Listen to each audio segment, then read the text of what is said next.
여러분 안녕하십니까? JTBC 아침 뉴스입니다. 절기상 동지인 오늘 전북 지역은 구름 많다가 늦은 오후부터 점차 흐려지겠습니다. 밤사이 중국에서 오염물질이 유입돼 오늘 미세먼지 농도가 평소보다 두세 배가량 높고 오전까지 내륙에는 짙은 안개가 낄 것으로 보여 주의가 필요합니다. 오늘 아침 최저 기온은 영하 4도에서 영상 1도, 낮 최고 기온은 8도에서 11도 분포로 어제와 비슷하겠습니다. 바다의 물결은 서해남부 전해상에서 0.5에서 1.5m로 일겠습니다. 전주기상지청은 이번 주 내내 구름 많은 날씨가 이어지면서 평년 기온은 유지하다가 토요일에 눈이 내리며 기온이 크게 떨어질 것으로 전망했습니다. 오늘 새벽 4시 반쯤 익산시 북쪽 8km 지역에서 진도 3.5 규모의 지진이 발생했습니다. 기상청은 자동계기 분석 결과 전북과 충남, 서울 일부 지역에서 지진동이 감지됐다고 밝혔습니다. 이번 지진은 내륙 지진으로 규모가 크지 않아 피해가 발생하지는 않았으며 미세하게 건물이 떨리는 진동을 느낀 시민들이 소방서 등에 문의 전화를 하기도 했습니다. 새정치연합을 탈당한 유성엽 의원이 사실상 안철수 신당에 합류하기로 했습니다. 유성엽 의원은 안철수 의원의 신당 창당 선언 기자회견에 동참해 신당에 전북 정치인들을 영입하는 작업을 할 것으로 보입니다. 정원익 기자입니다. 무소속 안철수 의원이 신당 창당을 선언했습니다. 안철수 의원은 다음 달 창당준비위원회를 발족하고 내년 설인 2월 8일 이전에 창당하겠다고 밝혔습니다. 안 의원은 새정치연합과 연대하지 않겠지만 무소속 천정배, 박주선 의원 등과 연대 가능성은 열려있다고 말했습니다. 새정치민주연합과 연대에 대해서는 생각하지 않고 있습니다. 호남에 신당 세력들이 계십니다. 그분들과의 연대는 기본적으로 열려 있습니다.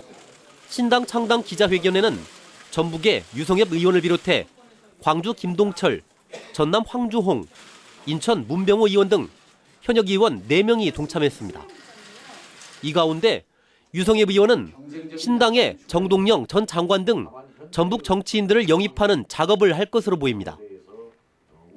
신당을 추진하고 계신 천정배, 박주선 의원, 정동영 전 장관 등 모든 분들께서 새로운 대안세력 탄생을 위해 지혜와 용기를 모아주실 것을 제안합니다.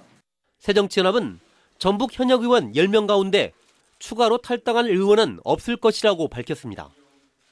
그러나 다음 달 중순쯤 새정치연합의 현역 의원 20% 물갈이 폭이 발표되면 전북 현역 의원의 추가 탈당 가능성을 배제할 수 없습니다.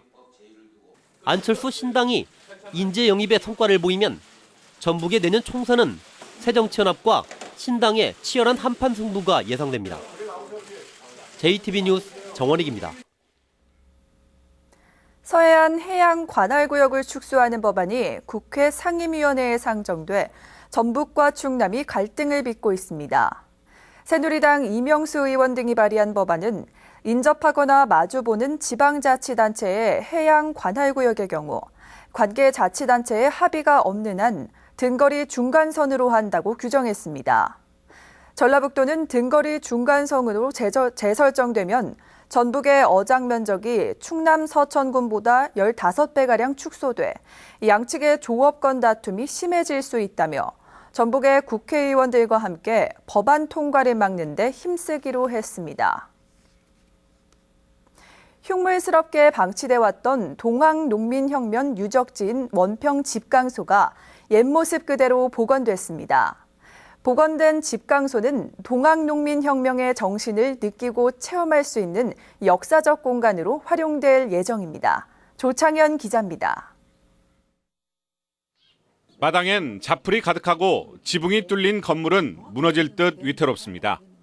동학혁명군의 자치기구로 사용된 원평 집강소는 불과 1년 전까지 이렇게 흉물스럽게 방치돼 왔습니다.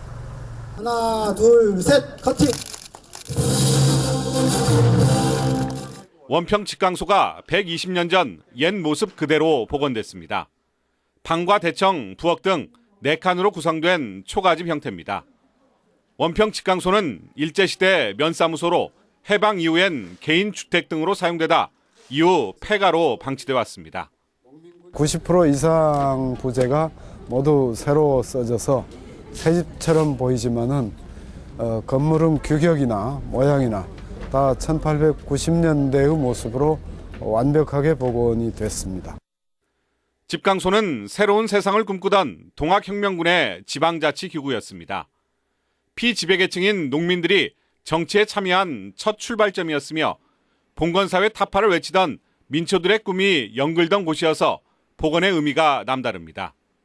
주민자치, 국민자치의 효시였고 이 집강소 활동을 통해서 국민의 뜻이 행정에 원용되는, 행정으로 통용되는 그러한 경험을 가지게 됐습니다. 1894년 당시 전라도 지역에는 53개 집강소가 설치됐지만 지금까지 남아있는 곳은 이곳 원평 집강소가 유일합니다. 복원된 원평 집강소는 김제시에서 위탁 관리하게 되며 앞으로 동학혁명의 정신을 느끼고 체험할 수 있는 역사적 공간으로 활용될 것으로 보입니다. JTB 뉴스 조창현입니다. 전주시가 임대아파트 분쟁을 둘러싼 특별대책반을 운영합니다. 전주시는 하자보수와 분양가 책정 등을 두고 입주민과 건설사의 다툼이 적지 않다면서 공무원과 민간 전문가 등으로 특별대책반을 꾸려 운영하기로 했습니다. 전주시는 건설사가 하자보수를 제대로 했는지 확인을 강화하고 임대료와 분양가가 합리적으로 정해지도록 중재하기로 했습니다. 2015년 한 해를 돌아보는 순서입니다. 오늘은 첫 순서로 정치 분야입니다. 유성엽 새정치연합 도당위원장이 탈당했고 선거구 획정 문제로 시끄러웠습니다.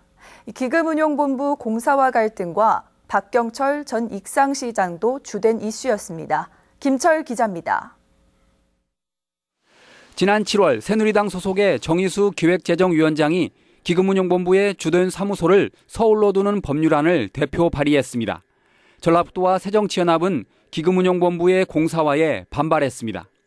기금본부를 공단에서 분리시켜서 별도의 공사로 만들고 전주로의 이전을 저지시키려고 하는 이런 음모가 뒤에 숨어 있다고 하는 것이 저희 판단입니다. 물러난 최강 국민연금공단 이사장 후임으로 문영표 전 복지부 장관이 유력한데 공사화를 밀어붙일 가능성이 큽니다. 내년에도 기금운용본부의 공사화를 둘러싼 갈등이 계속될 것으로 보입니다.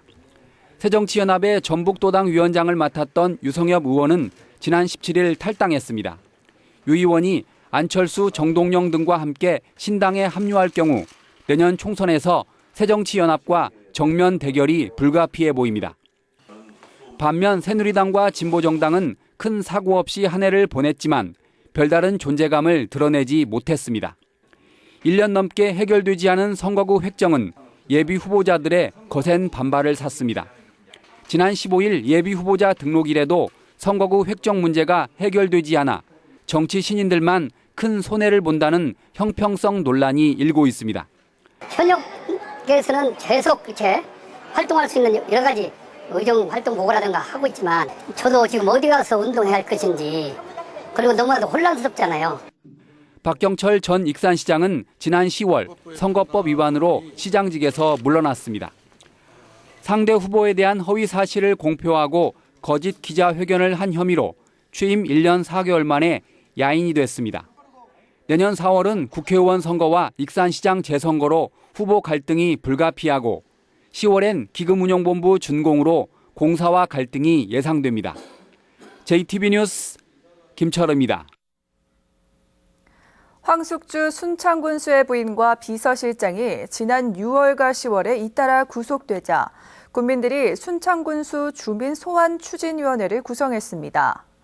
이들은 황 군수의 부인 권모 씨가 지난 6월 공무원 채용을 대가로 돈을 받은 혐의로 구속되고 10월에는 비서실장이 사업 허가를 조건으로 돈을 받았다 돌려준 혐의로 구속됐지만 군수의 사과에 진정성이 없다며 주민 소환을 추진하겠다고 밝혔습니다. 주민 소환 투표가 시행되려면 순창군민 15%가 서명해야 하고 이후 유권자 3분의 1 이상이 투표해 투표자의 과반수가 찬성하면 순창군수의 직무가 상실됩니다.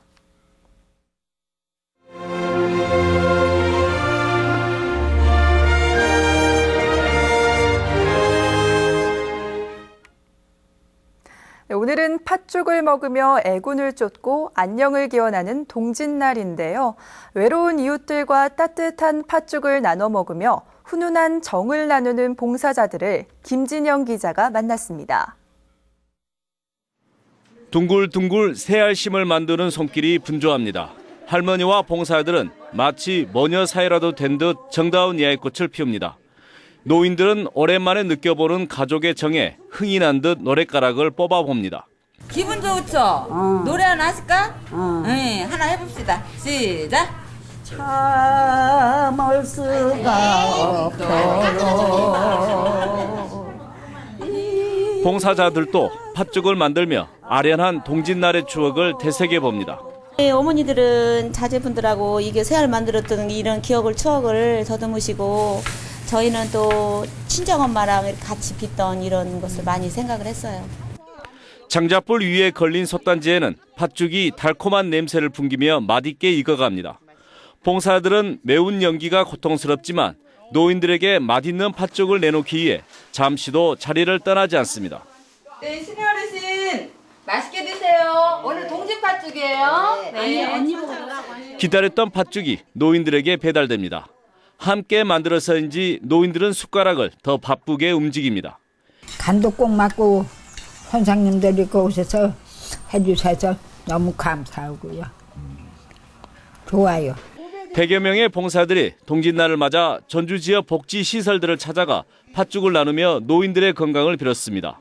우리 어르신들이 팥죽을 드시고 안 좋았던 일들을 다 쫓아버리고 2016년도에는 건강한 모습으로 뵀으면 좋겠습니다. 동짓날 나누는 따뜻한 팥죽 한 그릇이 외로운 이웃들의 마음까지 훈훈하게 만들고 있습니다. JTB 뉴스 김진형입니다. 청년층의 영농 창업을 활성화하기 위해 훈련 수당과 창업 안정자금 등이 지원됩니다. 농림부는 내년부터 39세 이하 영농 창업자에게 1년 동안 훈련 수당을 지급하고 창업 후 최대 2년까지 매달 80만 원의 창업 안정자금을 지원하기로 했습니다. 농림부는 각 시도별로 창업 경진대회를 통해 지원 대상자를 선발하며 전국적으로 300명을 지원한다고 설명했습니다.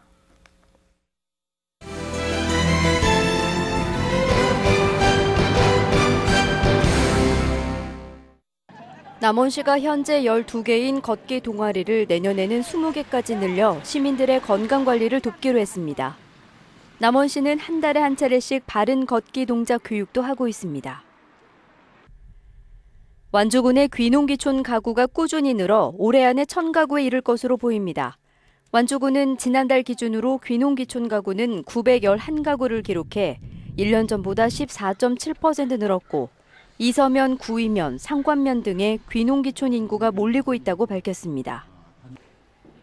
부안 쌀로 만든 미술 작품을 전시하는 부안 라이스 아트전이 서울에서 열렸습니다. 부안 쌀의 브랜드 가치를 높이고 새로운 판로를 개척하기 위해 마련한 이번 행사에서는 부안 쌀을 활용한 미술 작품과 조형 작품 120여 점을 선보입니다.